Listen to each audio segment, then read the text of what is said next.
be up in Wisconsin. Yeah, my parents are no, but my parents live there now. And it's a lot cheaper up there. Venues are a lot cheaper up there, so it'll be nice.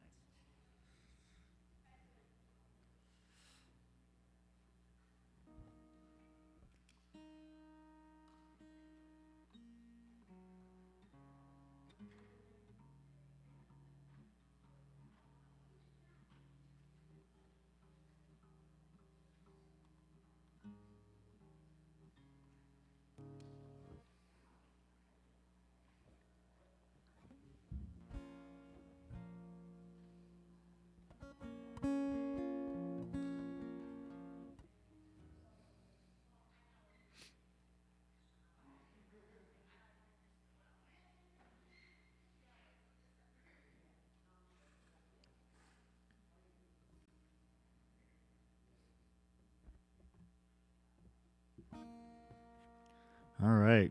Good morning, everyone. How's it going? All right. Will you stand and sing with us on this first song? And welcome to Brown Line. We're going to sing some songs together.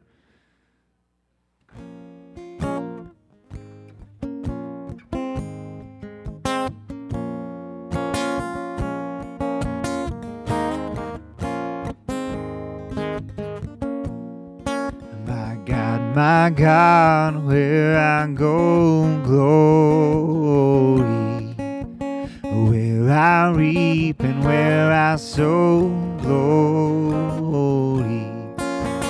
When my hand it grips the thorn, glory, in the still and in the storm, glory, glory. Oh, we labor unto glory, till heaven and earth are one. Oh, we labor unto glory, until God's kingdom comes. The sun, it shines and then goes down, glory. The rain, it pours and beats the ground, glory. Dust it blows and ends my days, glory. Hearts they burn beneath your gaze, glory, glory. Oh, we labor unto glory, till heaven and earth are one. Oh, we labor unto glory, until God's kingdom. My hands, the kingdom bound, glory, where thorns no longer curse the ground, glory. Trim the wick and light the flame, glory. My work, it will not be in vain, glory, glory. Oh, we labor unto glory, till heaven and earth are one.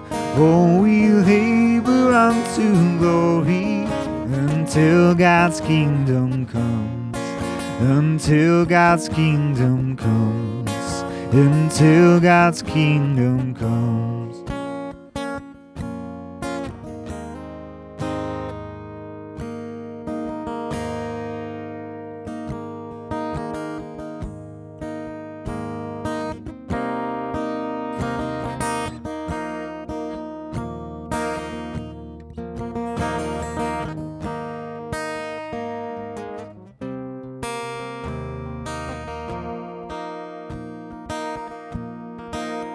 You give life, you are love, you bring light to the darkness, you bring hope, you restore every heart that is broken.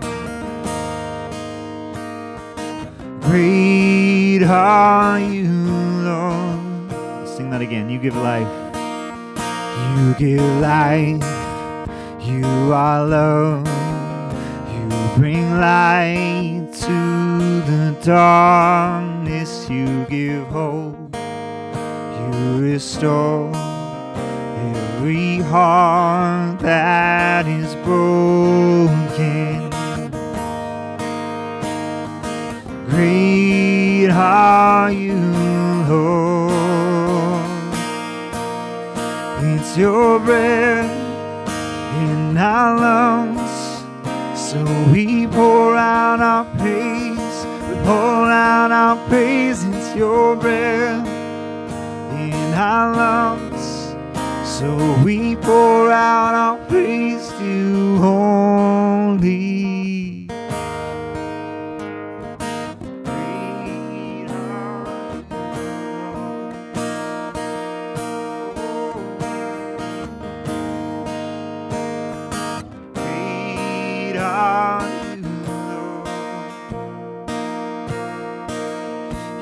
You light, you are love.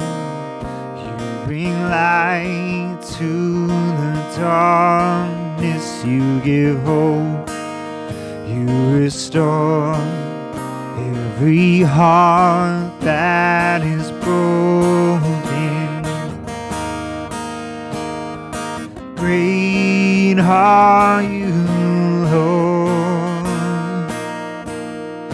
It's your breath in our lungs, so we pour out our praise. We pour out our praise. It's your breath in our lungs, so we pour out our praise to you, holy. It's your breath in our lungs, so we pour out our praise.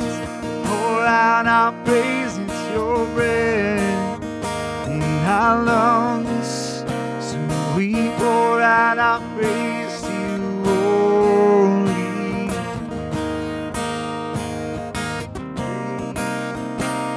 We pour out our praise to you, holy. Great are we. Pour out our praise to you, holy.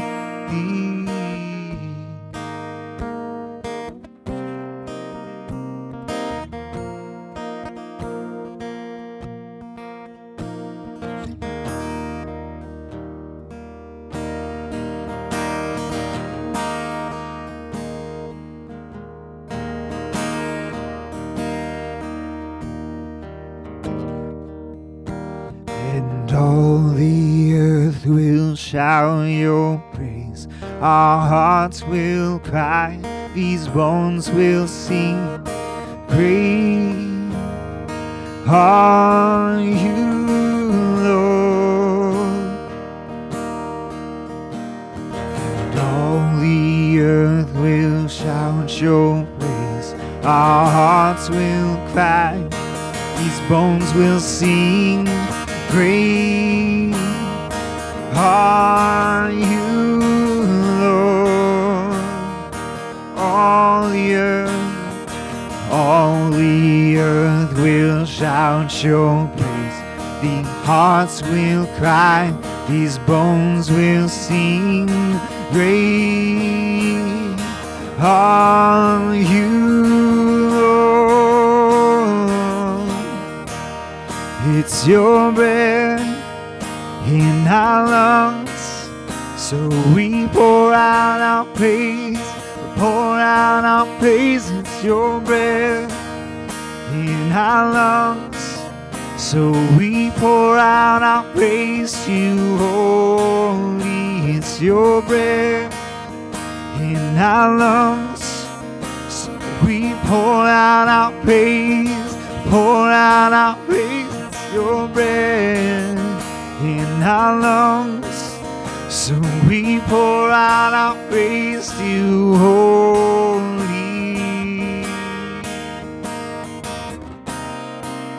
So we pour out our praise to you, holy.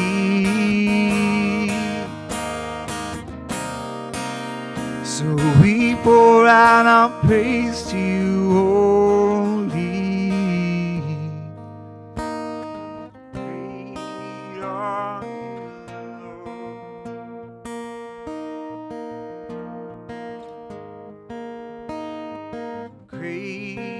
are you, Lord.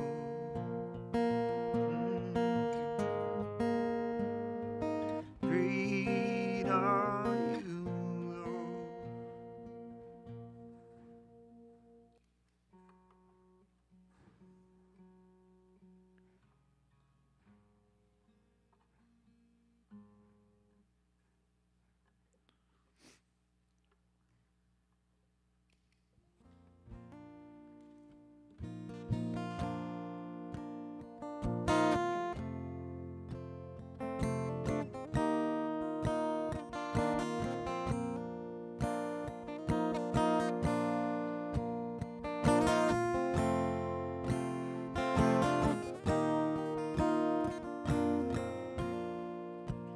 Come away from rush and hurry to the stillness of God's peace.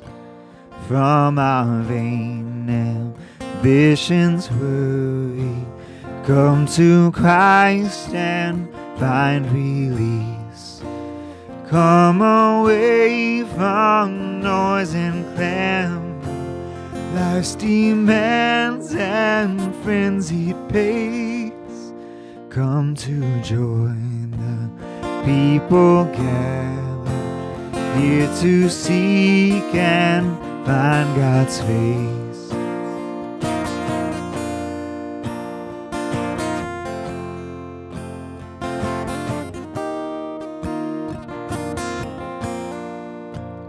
In the pastures of God's goodness, we lie down to rest our soul. From the waters of God's mercy, we drink deeply, are made whole. At the table of God's presence, all the saints are richly fed with the oil of God's anointing. Into service we are led.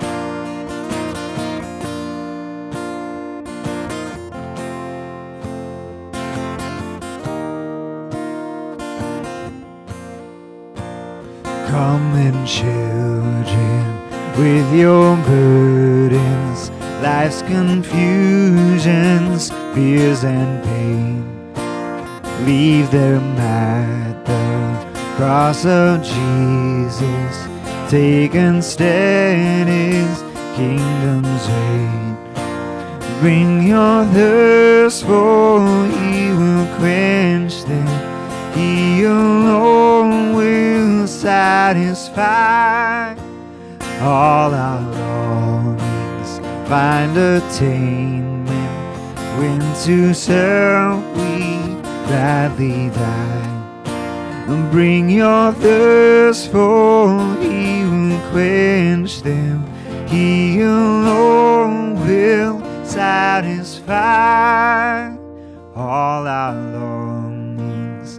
Find attainment when to serve we gladly die.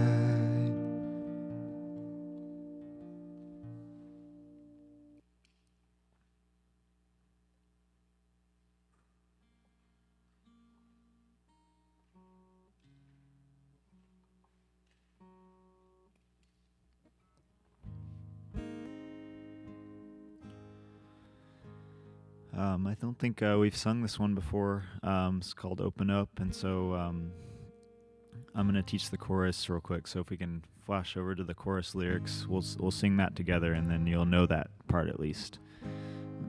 It goes, may your love cause us to open up, cause us to open up our hearts.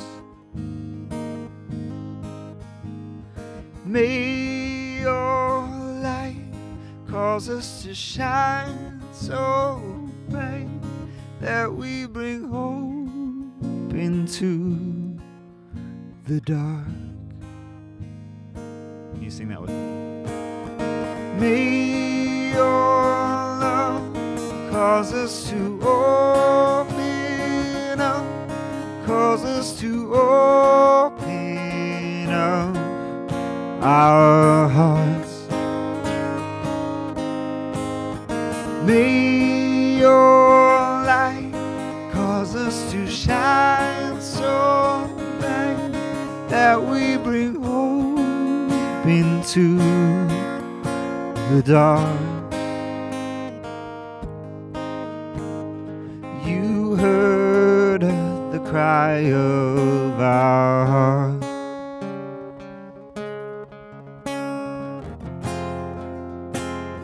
and you came down.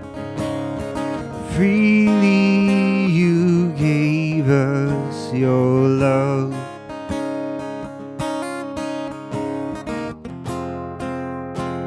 Showing us how. Make me an instrument of your peace. Where there is hatred, let me sow love. Where there is darkness, let me shine light. And oh, love, cause us to open up, cause us to open up our hearts. May your light cause us to shine that we bring hope into the dark. All that we do without love,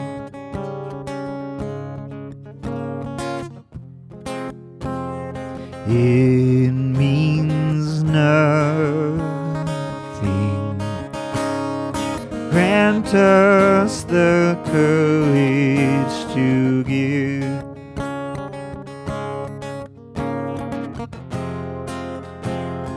As you're calling,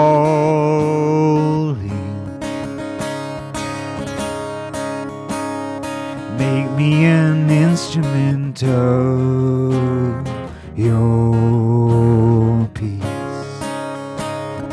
Where there is hatred, let me sow love. Where there is darkness, let me shine light. And may your love cause us to open up, cause us to open up our hearts. May your light cause us to shine so bright that we bring hope into the dark.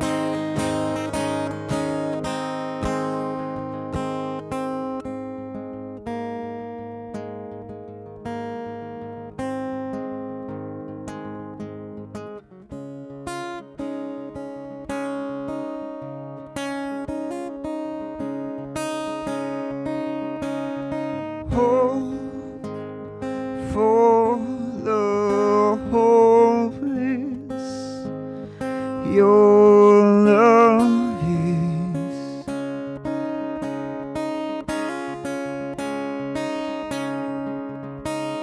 Strength in our weakness, your love is. May we love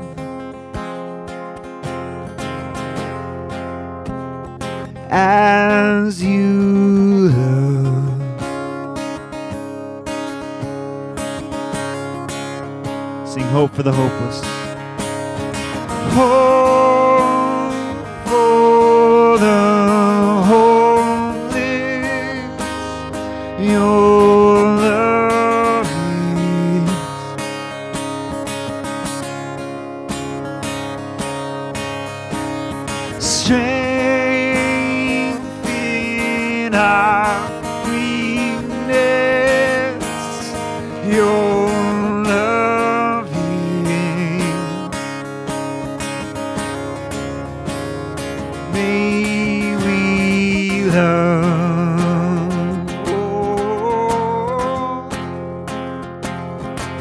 as you love.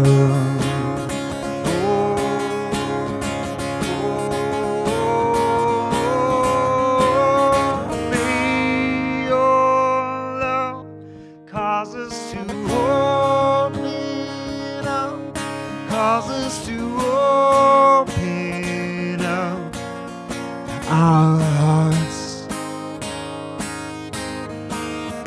May your light cause us to shine so bright that we bring hope into the dark.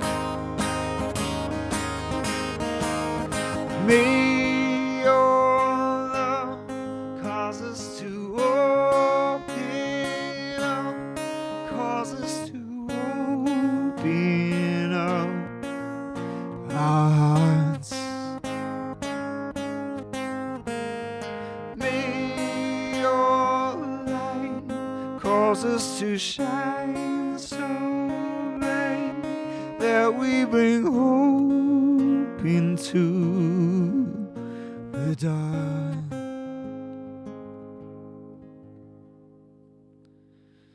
God, thank you for bringing us here today together.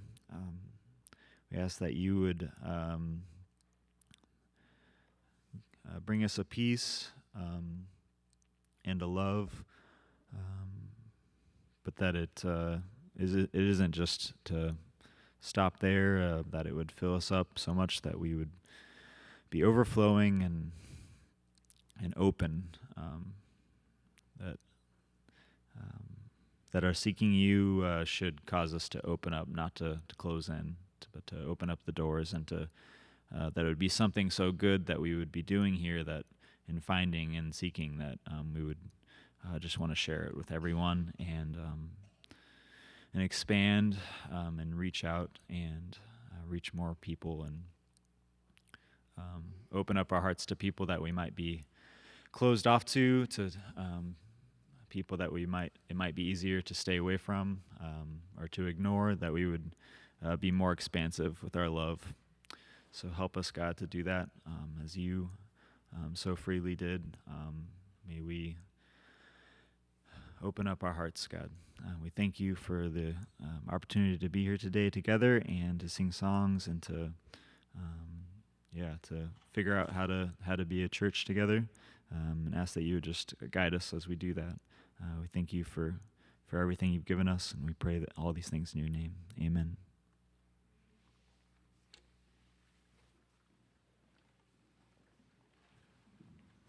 Take your seats. And let's give Teal a round of applause for leading us.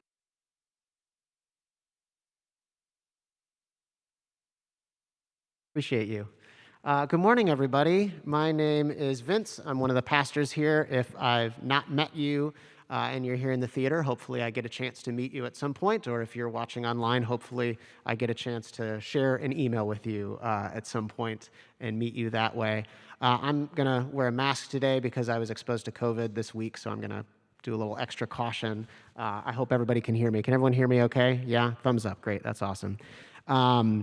Welcome everybody. Brownline Church is both a local and an online community, and so we are based here in Chicago, but we draw many from beyond Chicago every week, so hello to all of you, wherever it is you're joining.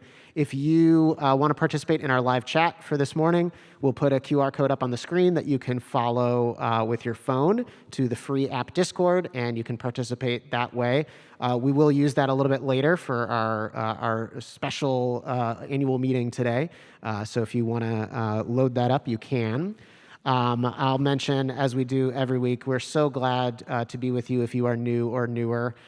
We started this church to help people to connect with a God of love, to contribute to healing and justice in the world, and to find community, a spiritual community. In particular, we have always been a place that has helped people who are looking for spiritual community but don't necessarily fit in traditionally religious settings. And so perhaps you're somebody who didn't grow up in a highly religious environment, but you've always been sort of, inclined toward God, inclined toward even Jesus maybe, prayer, spirituality.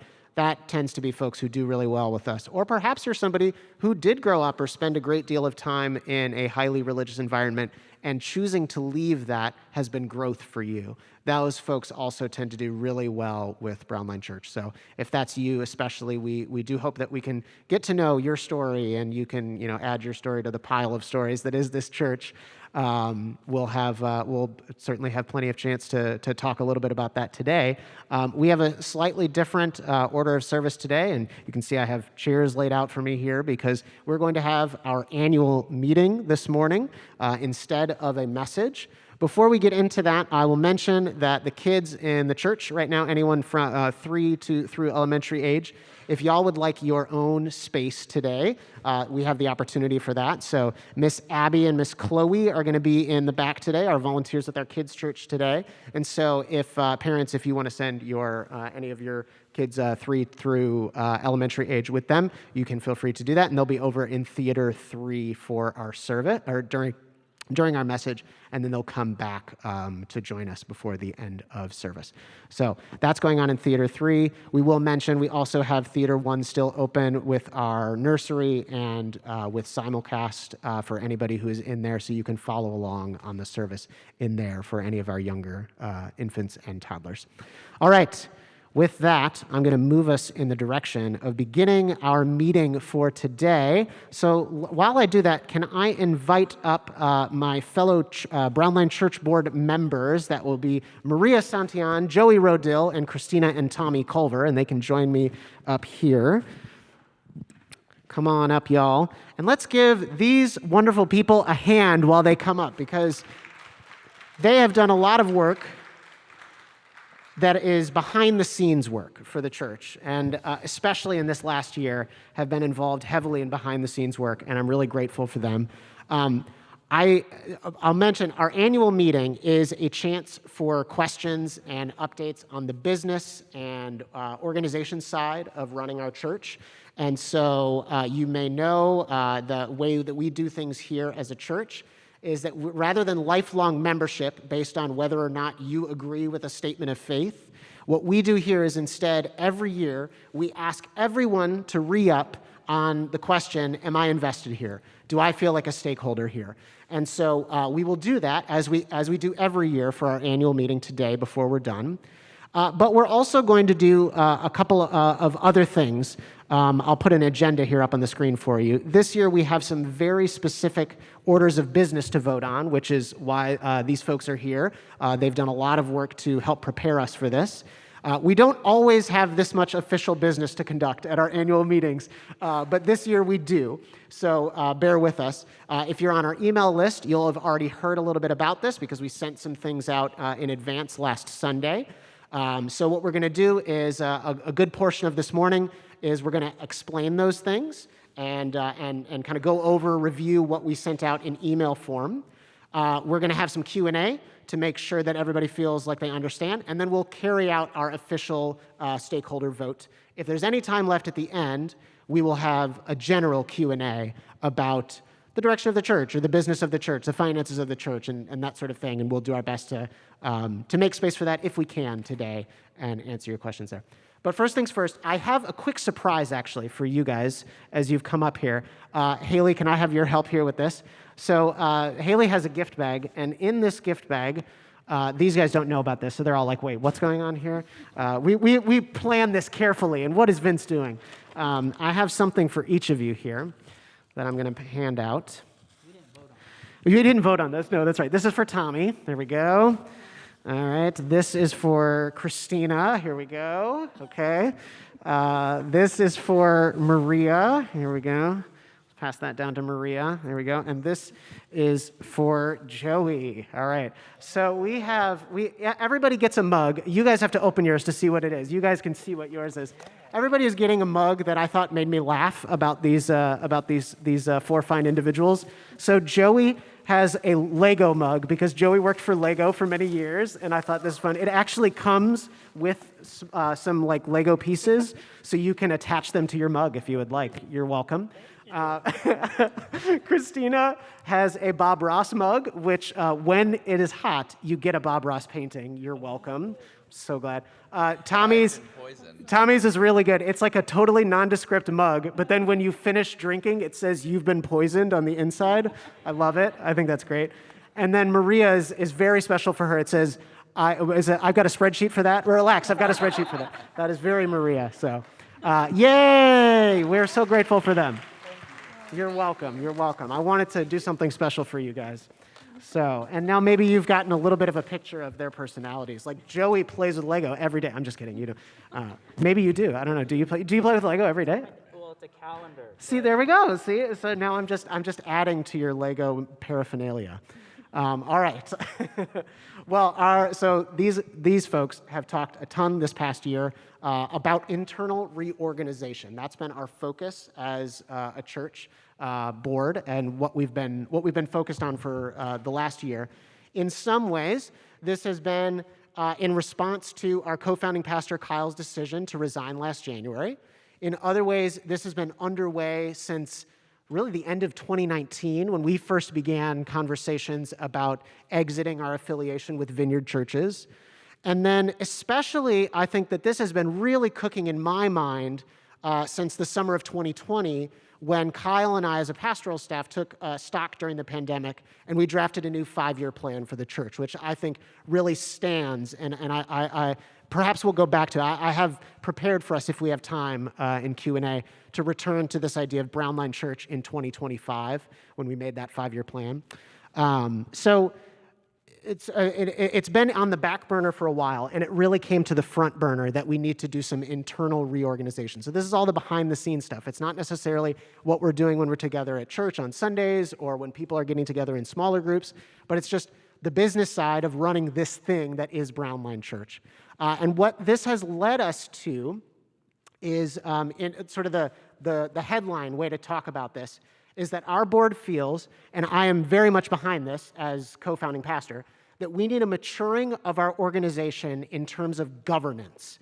What we are going to move from is a very pastor-led or founder-led governed church toward a more board-led, board-governed church. And so what that means is that decisions about finances, decisions about, big decisions about staff and that sort of thing, in general, what we have had from the beginning has been very founder or pastor-led. So the person who is in the lead role, or the persons that have been in the lead role for Kyle and me for the history of this church, have most of the power for those decision-making process. And then we have a board to approve that. And kind of the way to think about what we're moving toward is we're sort of flipping that, is that the board would have power would be more dispersed in terms of that decision-making. And I, as somebody who's in a lead role, would be tasked with working underneath the board. My responsibility is to the board. This sort of step is a common maturity step for organizations when the early, like especially startup organizations, when the early intensely visionary phase has run its course, you often will make this shift as an organization to disperse power a bit more so that the reality of the organization is not so tied to the realities of the people in a lead role. And so I really feel that we have, I suppose this year has been a confirmation to me that the first 7 to 8 years of this church were intensely vision casty. Like it was, constantly like there was for those first 7 or 8 years, I would have to regularly remind everybody what we're about. Kyle would have to regularly remind everybody what we're about because we didn't exist before. So it's not like anybody grew up in this church and just like knows what we're about, right? It's like everybody's kind of coming with their own experiences and their own stories and their own histories, sometimes their own baggage, right? And we're trying to come together and build something together that's new, that didn't exist before, that's trying to meet a group of people with a message that's centered on Jesus that thing didn't exist before. And so in order to do that, we needed, I think, it worked for us to be very pastor-led, very pastor-directed, very lead role, executive-led as an organization because there was so much vision casting that was required. But I had 2 experiences this year that really showed me, like, I really think that that season of our church has run its course in a good way. Like we have matured. We're no longer a toddler as an organization. We're becoming maybe a teenager, and that's really exciting. So in May, my fourth child was born, and I worked 5 hours a week, I think, for about a month. I wasn't on stage at all, and this church was amazing during the month of May. And awesome conversations were had, incredible times of prayer and music were had, and there, nothing fell off the radar. When things happened that were problems, they were all troubleshooted, and I wasn't involved in any of it. And that was such a confirming experience for me. That's like, oh, so this thing that exists, used to think like it just existed in my head and I had to tell everybody what it was. It now exists outside of me, totally separate from me. And then just this month, in August, I was on vacation with my family, and we had the 2 Sundays where I had no involvement in anything. And I remember watching, after the fact, the service on YouTube, and I was joking with Haley about this, during one of the messages, Haley is going back and forth with 2 of the folks in our church, and then I'm thinking in my mind, oh man, if I was in Haley's shoes, I would say, da-da-da-da-da-da-da. And then a minute later, Haley says it, and I was just like, oh my gosh, that's so odd. Yes, this is a real thing. I'm not just having ideas that live in my head. I'm a part of something bigger than me, and that was really cool. So all of that to say, I think we have matured. And I think that what we need to do now is reflect this maturity, this movement in our policy. And so that's what we're going to do. In order to do that, in order to mature in this way, we have to change things to our church's official bylaws. I'm not sure if anybody has ever spent any time looking over official organization bylaws. Most of them are very boring, but they do explain how things happen, and they set precedents for things that you may not think are important at the time, but end up being very important somewhere down the road. And so we need to make changes to those in order to do this.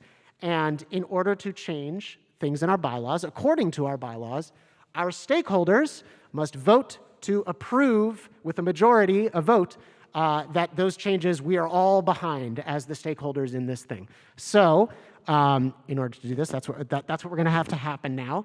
And we're going to do this in 3 steps. So Joey, who has done the lion's share, I would say, of combing through our bylaws and making some suggestions about language, is going to explain to us the 3 steps we have to take today in official business, right?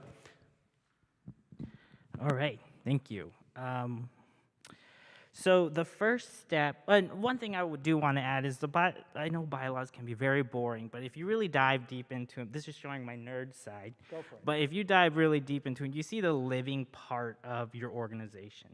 And so your bylaws is basically you telling the state, whatever your relationship with state and churches, that you publicly are announcing, this is my organization, this is my community. And so it's living. It's a living document that needs to be changed regularly, as we can see in our own system, higher political system, that amendments need to be changed because society changes. So I think it's really cool, but okay, that's just me. So the first step we have here is in our bylaws, it requires us to have a vote from the stakeholders to fill or not to fill a pastorate vacancy here at Brownline. And so with that, the first step is in voting for that. Us as a board have proposed that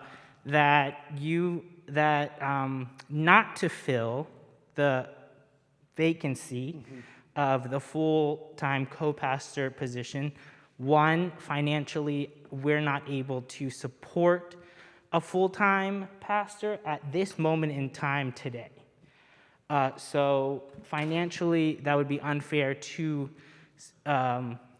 do that. So that's part of the reason why we propose not to do that as well. And then also, moving forward, this is why we have to talk about this in steps instead of giving you a voting thing. In the next step, we've made proposals for some changes into the into all of the bylaws. So for instance, that one bylaw that you're going to vote for to fill a vacancy, we're proposing as one of the changes is to completely take that out. Why? Logistically, every time a full-time pastor here, if you were to fill that position, you would have to vote. And so if it doesn't work 3 weeks down the line or a month, you'd have to come back together and vote. If it doesn't, so logistically, that is something we would like to move to the employee handbook. And right now, that's why we're doing a lot of changes to the bylaws, so we can move to creating an employee handbook for Brownline. And that is one of the pieces that can go into that. And so with those, that's a major change. And then with that, the next step is to make some revisions to the language that is in the bylaws. So a lot of the language is pastor, founder-led language to where it says only the pastor. So we had to make some language changes that will include the board in making some of the decisions so it's more spread out and not only the pastor saying this is what's going to happen. And I think that is in language changes that agree with your values and commitments here. For instance, chairman, we've changed that to chairperson to be a little bit more of inclusive language. So That sounds about right. So to put a button on it, stage one or step one for our vote today will be to act in accordance with our current bylaws. That is to say, okay, we're going to move forward, not filling this the vacancy of co-lead role that Kyle left when he resigned. We're going to move forward with instead a more empowered church board, and any lead person in the church or persons in the church would serve underneath that board rather than having two co-leads. One thing that was a part of this discussion that feels important to me, and thinking about Joey saying like bylaws are kind of a living document, like they express your values in some ways. I think as a Jesus-centered community, by definition, we should be skeptical of top-down leadership. So Jesus is anti-empire, and so I think that is demanded of. And for most of the history of our church, for all of the history of our church up until this point, the way that we operated, sort of like accounting for that skepticism of top-down leadership, was with a co-leadership. We had two people at the top.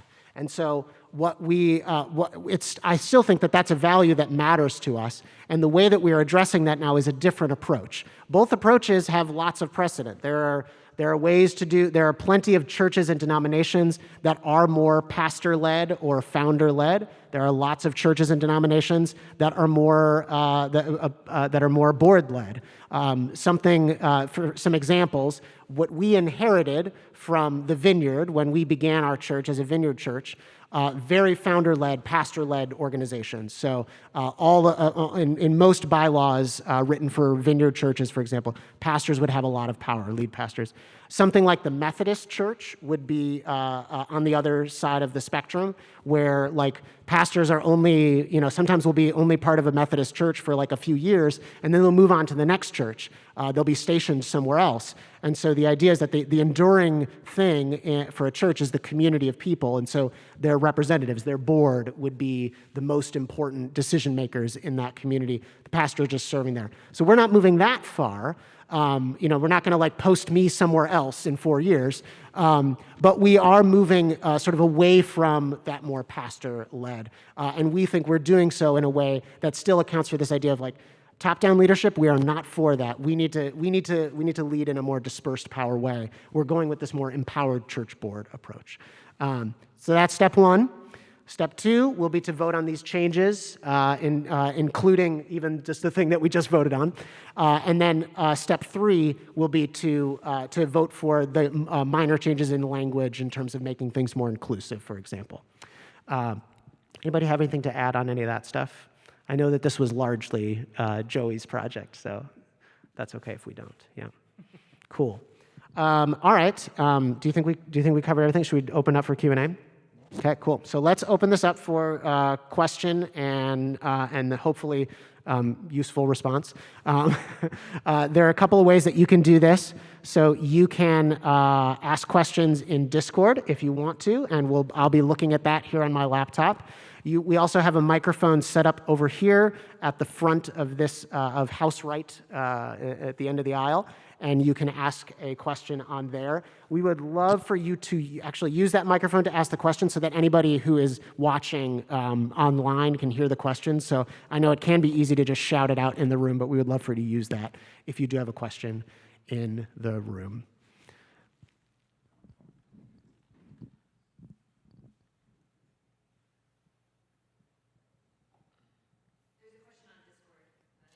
Yes, there's a question on Discord. That's great. Yes. Okay, so Laura asks Haley about Haley's situation. Haley is currently a part-time pastor. Yes, Haley is a part-time pastor with us. I am the only full-time employee of Brownline Church right now.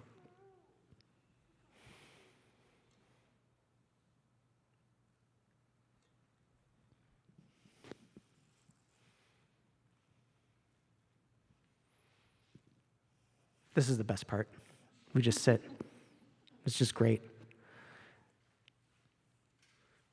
Do you know what this means?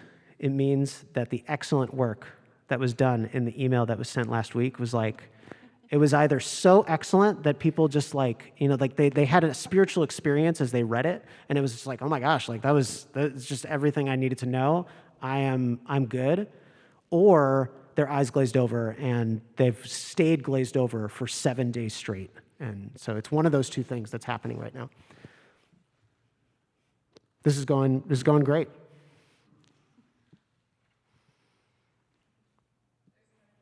Oh, great. Another question. Here we go. Okay, so we have, first I'm going to take Alicia's questions. How will the pastoral vacancies bylaws be incorporated into the employee handbook? Same language from the bylaws. Great question. Joey, do you want to speak to that? This is in process. So it's how will pastoral vacancies, this bylaw, be incorporated into or accounted for in our handbook, since we're removing that from the bylaws? Sure. So that will just go into your staff manual as hiring practices, where you highlight the process of hiring and HR, human resource section of your staff manual that will be to come after we've made the bylaw changes. So that's basically how you would fill it. Yeah, essentially, I think one way to think about it is we've just made the process less cumbersome to have to, like you were saying, to have to have an entire stakeholder vote for whatever reason if a pastor is leaving, a full-timer or a lead pastor is leaving. That would be, it's a lot to require. Whereas what we're moving toward is this idea that, okay, this is what many organizations will do as they start to mature, is develop an employee handbook. An employee handbook has things like, for example, codes of conduct or something like that, or grounds for dismissal if that were to come into action. And so what we would like to do is create really clear, definitions of what we desire for that, and there's lots of precedent for that. We don't have to draw that up from scratch. Like, we can reach out to other people who can help us draw those things up, and that where that lives is an employee handbook, rather than living in our bylaws, which activate all of our stakeholders to have to vote on every staff move, and that just feels like it's cumbersome. And if we have the proper allowances in place in an employee handbook, it's much better served there. That said, we came at it from the other angle too, in that we added to our bylaws something that was specifically about lead pastor. And like a lead pastor can be dismissed for certain reasons, and that would be to set the groundwork for employee handbook, because we would have the same sort of code of conduct, if you will, for any employee. Next question that I'm seeing here on Discord is, let's see, can you clarify how the role of president and lead pastor intersect? Okay, so president is a term that has to deal with the the officers of the organization. And so what our bylaws state is that by default, lead pastors will be president or co-presidents of the church board. So it's sort of the same thing and sort of not the same thing is the way to answer it. I was just going to say it's probably a different hat. So it's the same person, but when you're acting as president, you're wearing a different hat than when you're acting as pastor. All right, next question is, if we are becoming more board-driven, what is the process for people being on the board and board oversight? Oh, that's a great question, because one of the missions, I think, going forward is to expand our church board. And this has been something that's been on the radar for a while, even when this version of our church board first convened. Our desire is to grow the board and to be a larger group of people that represents more different areas of our community. Joey is currently our third-party voice on the board. So we always have one third-party voice, which is somebody who's not actively a part of the community, but cares for the community, believes in the community, understands the vision of the community. Christina and Tommy serve as a joint seat as somebody representing families in our church. And Maria is our longest-serving board member currently, and has always been somebody who represents that wing of our church that is people who did not grow up in a highly churched environment, but cares very deeply for what we are becoming. And so there are more wings of this community that we feel need to be represented. And so that's a big part of, I think, oversight, which is expanding the number of voices to make sure that we're representing the entire church.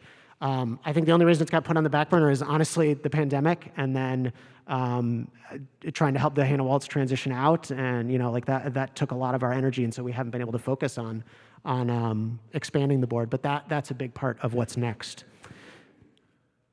Anybody else have anything to say on that one? Christina? Yeah, go ahead. I was just going to add that typically a pastor would nominate someone, nominate in quotes maybe, and then the community as stakeholders vote on that person. So that we're not just appointed by the pastor, the community gets to vote. Yep. And also one of the changes in there is that it was only the pastor that could appoint board members. And so I saw that a little bit problematic if the pastor is the only one being able to appoint board members, because you can stack the board on your side. The things that you right. want. So that we've changed it to where the pastor and the board members, the current board members, can put nominee appointments on to the board. Some good questions, just kind of helping people understand how the board functions. I'm just going to kind of mix some questions together here that I'm seeing. So there are bylaws on how many people can be on the board. It is anywhere from 3 to 9, 3 being not including me, so technically it's 4 to 9 right now. And so we want that to grow, because right now we only have 4 seats on the board. We have 5 people up here, but there are 4 seats because Tommy and Christina have 1 vote in matters together. And so this is another reason that we want to expand the board. There are, what kind of decisions do the board make? So it is always financial, so we approve a budget at the close of every year for the following year, and that budget allows us to, that is what's decided upon what we will spend. Increasingly, as we've tried to enact some of these board-led changes, the board is involved in personnel. And so anybody who's going to be in a pastoral role or a public role for our church, the board is serving as hiring committee. And so that has been, I think, both really great to get more voices involved in, for example, bringing Haley on board to help has been amazing. And the board getting more of a chance to get to know Haley, and Haley it's not just mine and Haley relationships, but it's Haley's relationship with the whole church board. And bringing Teal on board has been really helpful, and led us in worship today has been really great as somebody who can lead us in worship from time to time. So those are the sorts of things that the board is involved with. And is there a length of term for board members? Currently, the length of term is every year our board members re-up. So they have the opportunity to like off-ramp, or they can continue on in their role. The first appointment needs to be approved by our stakeholders. And so if you've been a part of our church for a little while, you'll have remembered that when Joey and Christina and Tommy joined the board, we all voted to approve them. So. Any other thoughts on any of those things?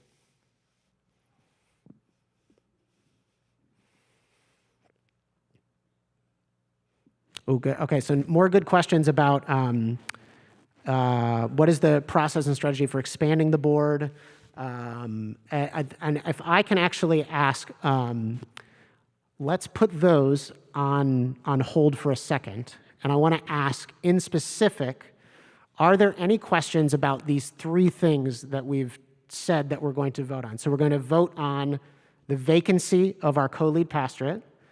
We're going to vote on changing our bylaws to be more board-led rather than founder-led. And we're going to vote on some changing in language to be more inclusive in our bylaws. Those three things, if I can hyper-focus us on those, because we actually want to conduct that business today as a church, are there any questions about those things? And then, if there are not, we can officially do that vote and then move on and do more general questions.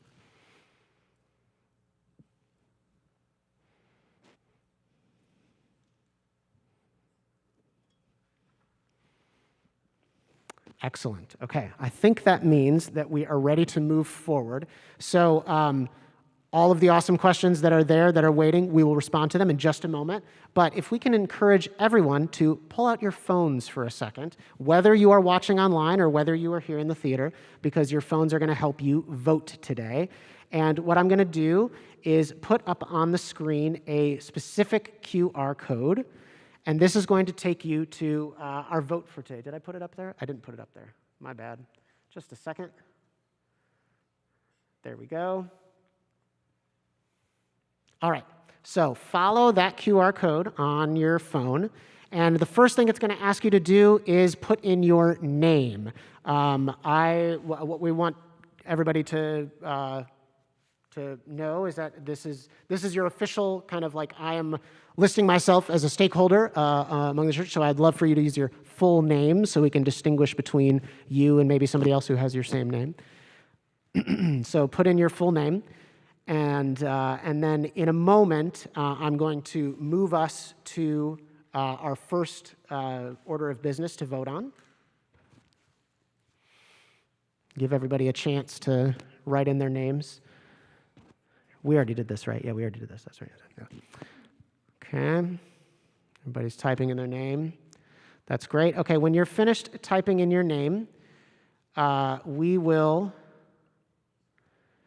you should have pop up on your phone our first voting measure for today. It is, please indicate yes or no to approving the church board's proposal to not fill our vacant co-lead pastor role, and instead to move forward with one lead pastor serving under a more empowered church board. Is everyone seeing that on their phones? Just kind of give me a visual. Yeah, great. Okay, excellent. So it's all working. So we ask you all to participate there.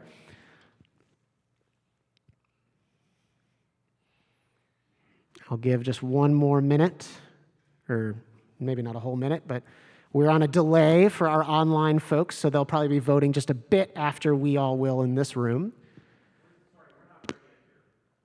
What's that? Okay, try that QR code again. We can also, I'll have Abby put a link in Discord as well. And so if you're having trouble getting it with the QR code, you can follow in Discord to get there.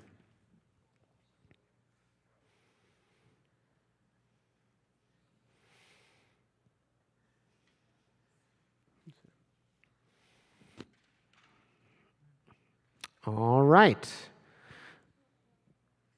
Okay.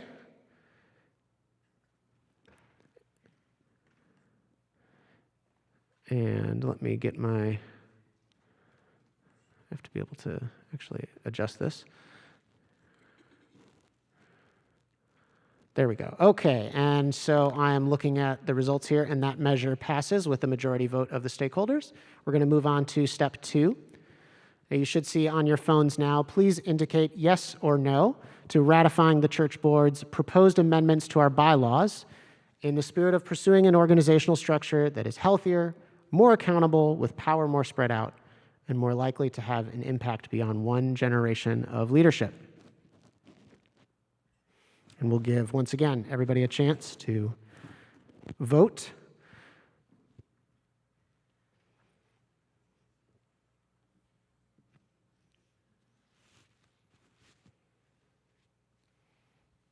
I wish my glasses weren't fogging up. It's making things very difficult.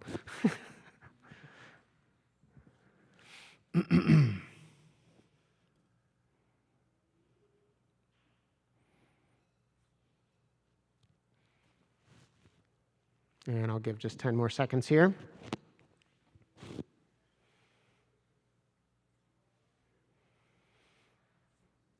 Okay, and this measure from the board passes with a majority vote.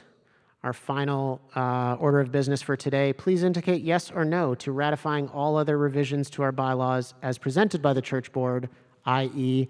inclusive language, increased clarity.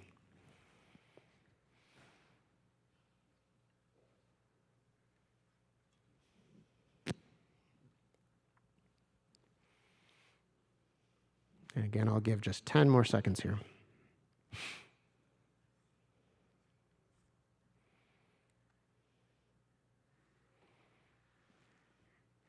All right, our third measure also passes with a majority of our stakeholder vote. And finally, we have a comments section. So if you have anything that you want to pass on in particular, if in any way you disagreed with any or marked no for any of these voting measures, you can tell us more. We promise to hear and fully respond to any response that we get from anyone in the church that really matters to us. So you can leave anything like that in the comments here. All right, it is 11:06, so I'm going to say that we can do 9 more minutes. We're going to stop at 11:15 of Q&A, all right? And let me take a look, because we did have some questions that came up. Oh, this is a good one. Guys, this is a good one for us to discuss. It says, is there a length of term limit for board members? I don't believe there is in the bylaws. Is that right, Joey? So that's something that we should talk about. Yep. That's good. Oh, yes, we had asked, what is the process or strategy for expanding the board? I have my own thoughts, but as we've just made this more, like we all have more power to do so. Does anybody have any thoughts on like what matters in terms? Yeah, Maria, go for it.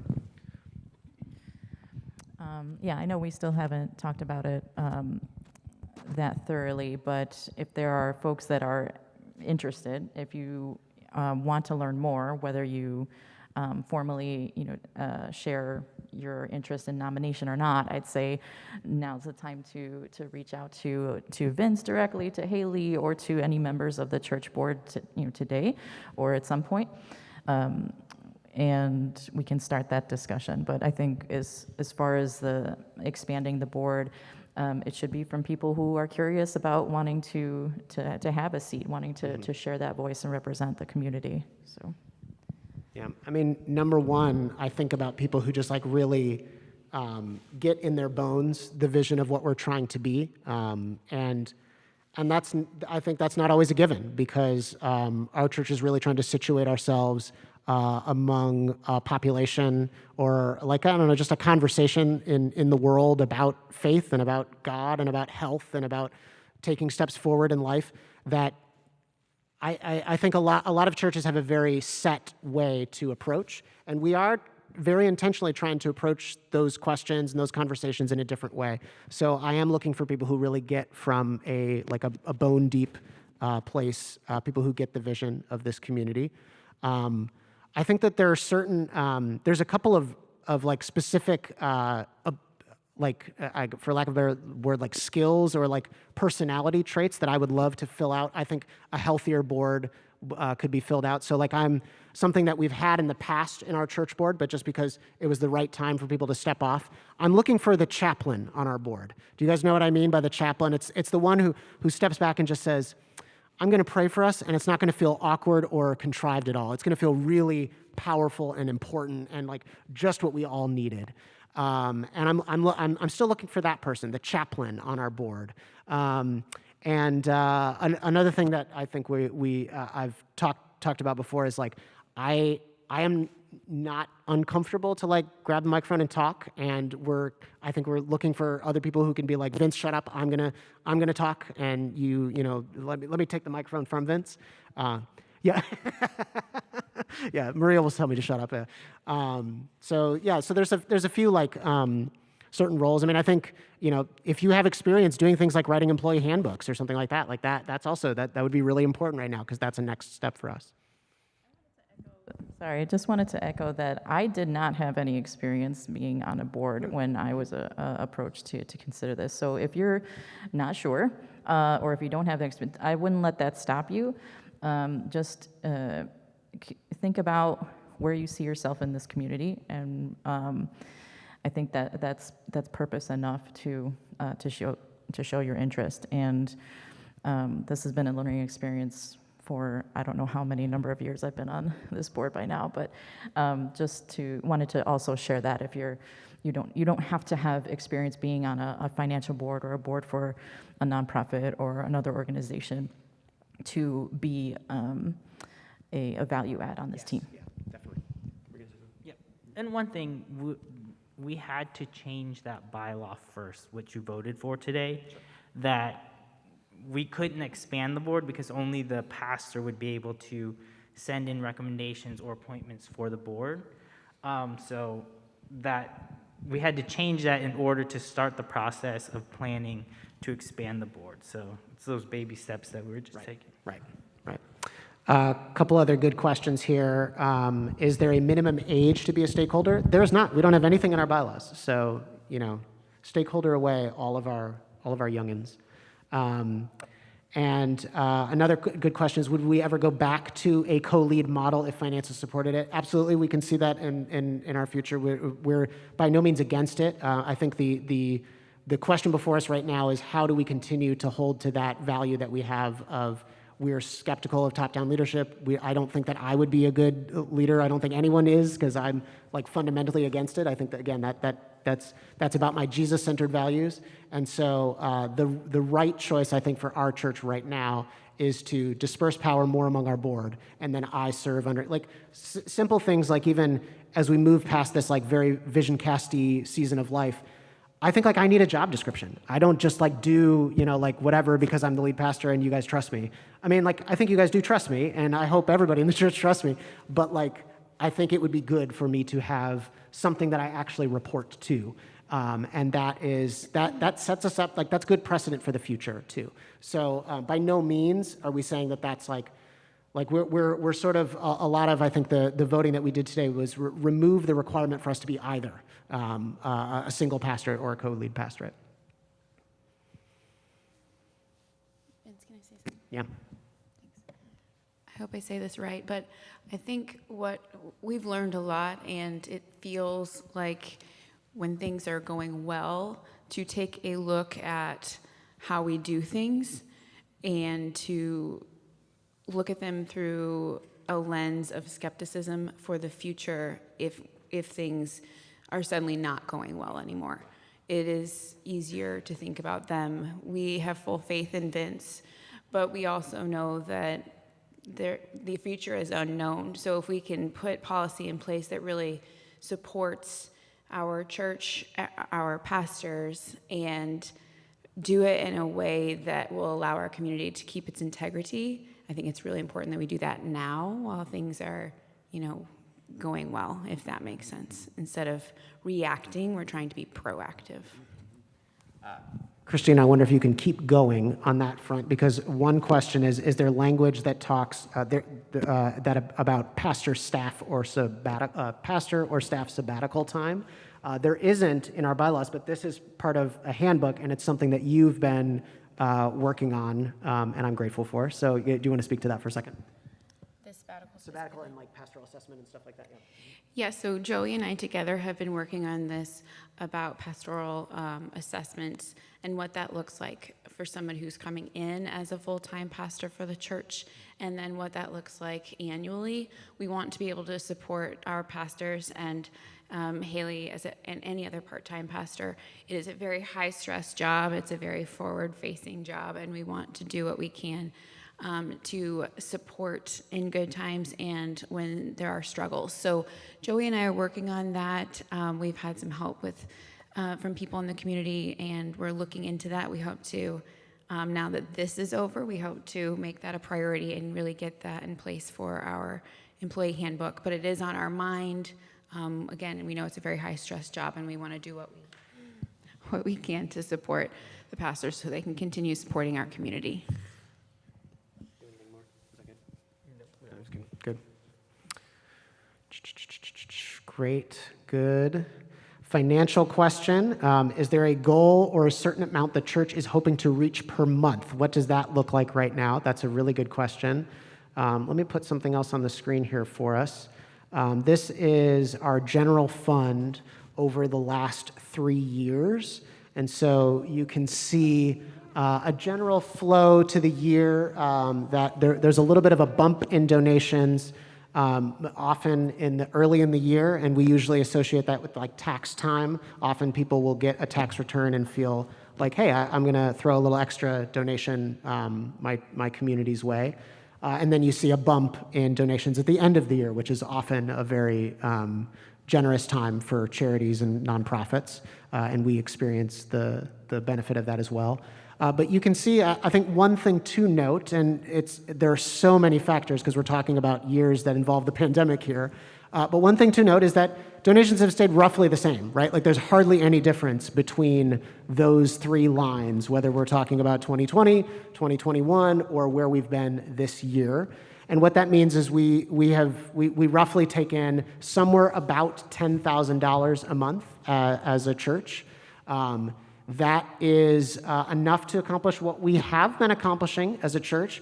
But do we have dreams about what we could do if we could pay Haley for more hours, or if we could pay somebody to take on our kids' church program, if we could. There's lots of dreams about what we can move forward. I think the biggest dreams I have are all in terms of personnel. I think that's probably the number one thing that I would long for, is to see people step into roles and have a lot of backing in that. Anybody else have any thoughts on finance? Or Tommy, do you have any thoughts on the finances side? Or you may not, but maybe a tangent, but not other than saying that as we mature as a church and become more involved, more board oversight, I think it'll be a good time to think more about financial controls, and I think that's going to be an exciting. I mean, there's his nerddom out there. Exciting, yeah. Financial controls. Yeah. Wow, yeah. But I think that's a lot of smart stuff that we're going to start talking about more. Yeah. Is there's always been transparency. I mean, we've been on the board for a few years, but I think the transparency will increase, and in an important way that will facilitate growth and responsible growth. So a little bit of a tangent, but I think that's an important one. Is we all we give what we can to this church, and we expect that the church be good stewards with that money. And so this is a very important part of that, is making sure that at a board level we're comfortable with how things are working. Very good. Yeah. All right, and we are running past my 11:15 promise. Yes, so just a few last questions here that I think are important are, is there a plan now for increasing diversity among the board? Absolutely, that's been a huge part of all of our thoughts in terms of representing the different wings of this community and the community we want to be. So that is a huge consideration as we think about expanding our board. And then lastly, just kind of leave this one out there because I think it's just a good one for us to continue to be thinking about is, without a denomination, is there any accountability for BLC outside the board and, outside in particular, Joey, our third-party board member? There isn't right now, and that's really important to us. And a big part of, I mentioned our 5-year vision that we discussed in terms of like where we want to be by 2025 as a church. A big part of that is finding ourselves connected in the right way with networks and associations larger than us. And so I think that the question that I'm thinking about is to what do we belong? And in what manner do we belong? And those questions are important. We don't know fully the answer to those questions, but they're live questions. And so because that matters. It matters that we're not just lone wolves. It matters that we feel, even just for the sake of like, pastors need pastors, and so that's kind of tied to that like sabbatical and mental health question. And when we're not a part of a formal, connection, it can be harder to cook those up because you just have to like make it happen with your own personal networks. So for a lot of different reasons, to what do we belong is an important question that I am thinking about as lead pastor and that the board has been a part of as well. Yeah. And so with the accountability piece too, part of today is us being accountable to you as the community here. And so we've opened up the lines a lot more for communication. If you have an issue, you can email any of us board members. If you have a problem with Vince, it's the same thing. You can email one of us. It won't get to Vince until we've discussed it or we see what's going on. So part of the accountability too is this is your church, this is your community. Yeah. So what do you want to see? And part of expanding the board and is getting more people to be comfortable with approaching board members too, and saying, hey, this is a problem, or we can see something, this idea, and we're always open to that too. So. I like that. That's a good place to end, I think, for today's Q&A. So lots more to be said. Obviously, we've opened a lot of boxes, but I think that's good for a very self-referential message on one Sunday. I think we can put a nub on it there. So let me pray for us as we close this and as we finish our official business for today. In a moment I'll invite Haley to kind of close us with our usual time of community and communion. But let me pray to officially dismiss our annual meeting here today.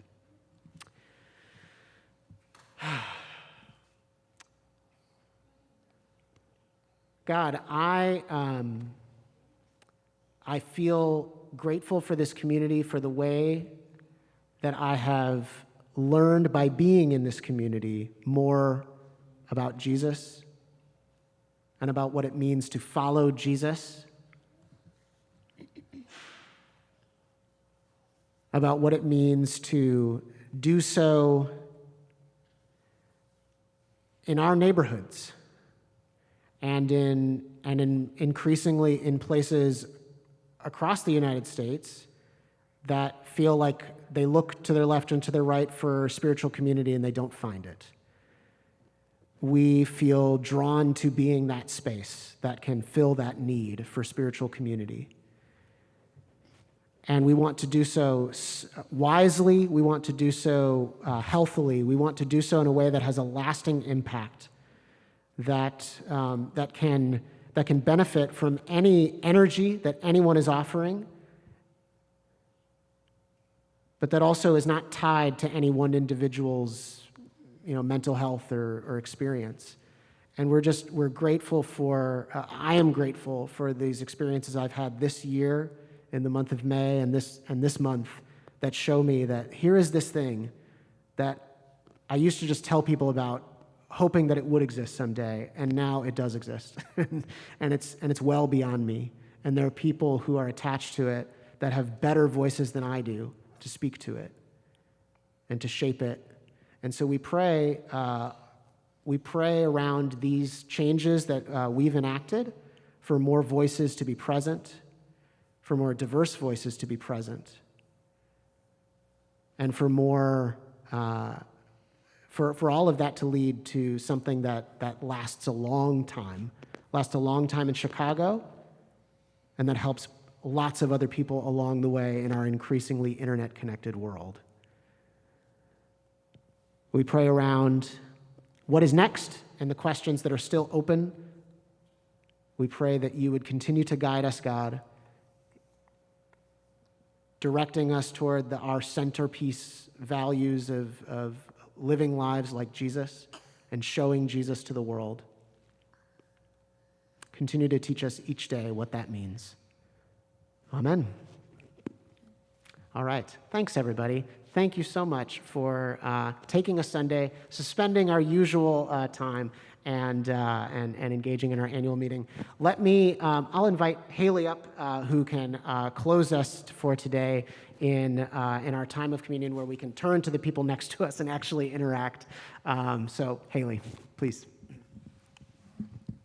Thanks, y'all. Oh, and let's give these guys a hand as they take their seats.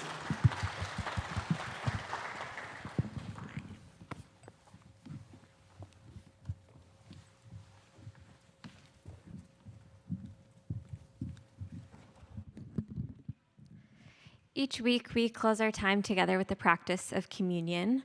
Followers of Jesus have used communion as a way to connect with one another and to connect with God throughout different time and space and cultures. And so we encourage you today to use whatever you've got around you to partake in communion. You'll need something to eat and something to drink. If you are in the theater with us, we'll pass around some crackers in just a moment. You can use whatever you've got around you for water or coffee. If you're at home, you can grab whatever is close by. But communion encourages us to acknowledge that we are in need of a God beyond ourselves, that we look to Jesus, the full scope of the life, death, and resurrection of Christ, to model renewal and hope and love, so that we may act in ways that renew and offer hope and love those around us. So we really lean into the communal aspect of communion here. It's both an individual and a communal act. So to encourage conversation, I'll invite you to stand up in just a moment. We've got a conversation starter that you can use if you'd like to take advantage of that, where you can talk about whatever else is going on, meet some new folks, say hello to old friends. Today's question is, in light of our meeting we just had, what is the most boring meeting, something along those lines, boring meeting experience that you've had? So you can use that as a way to get conversation going, but feel free to stand on up, talk to those around you, and we'll come back together to bless the elements and take them together.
All right, well, I will have us come back together so that we can take communion, and then please feel free to continue whatever good conversations you've got going on.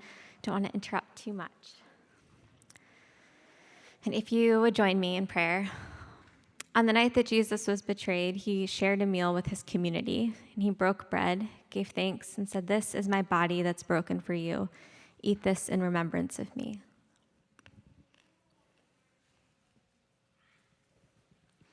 Likewise, he took the cup and said, "This is my blood poured out for you. Drink of this in remembrance of me."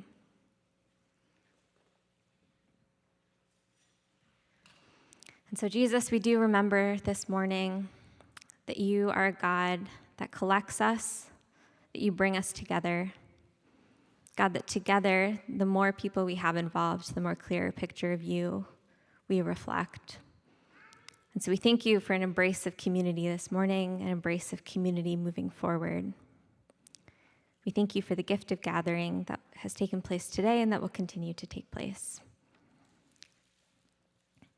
We thank you for the way that you freely offer us grace and love so that we may in turn offer grace and love to others. Amen. Thank you all for being here this morning and for joining us in our annual meeting, and we will see you next week.